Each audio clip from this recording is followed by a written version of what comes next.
Hi guys, ഇപ്പോൾ നമ്മുടെ ഇന്നത്തെ ടോപ്പിക്ക് സെൻസി, പെയ്ഡ് സെൻസി അല്ലെങ്കിൽ സെൻസി. എന്താണ് സെൻസി? സെൻസിറ്റിവിറ്റിയുടെ ഷോർട്ട് ഫോമാണ് സെൻസി. സെൻസി എന്നത് നമ്മൾ സ്വയം ക്രിയേറ്റ് ചെയ്യേണ്ടതാണ്.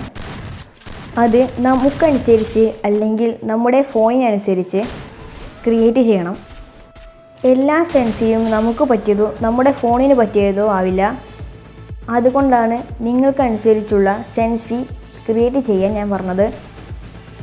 ഇനി പെയ്ഡ് സെൻസി എന്നത് എല്ലാ ഫോണിനും പറ്റുന്നതുണ്ട്. ചില സെൻസികൾ നമ്മുടെ ഗെയിം പ്ലേ ഇമ്പ്രൂവ് ചെയ്യുന്നതാണ്. ചിലത് സ്കേമായിരിക്കും. പെയ്ഡ് സെൻസി വാങ്ങുമ്പോൾ ഇതിന് മുമ്പ് വാങ്ങിയവരുടെ റിവ്യൂ നോക്കുക. പിന്നെ നിങ്ങൾക്ക് ട്രസ്റ്റഡ് ആയവരുടെ കയ്യിൽ നിന്ന് വാങ്ങുക. എനിക്ക് പറയാനുള്ളത്, ആരും സ്കാമിലൊന്നും പെടാതിരിക്കുക. അപ്പോൾ ഓക്കെ, ബൈ.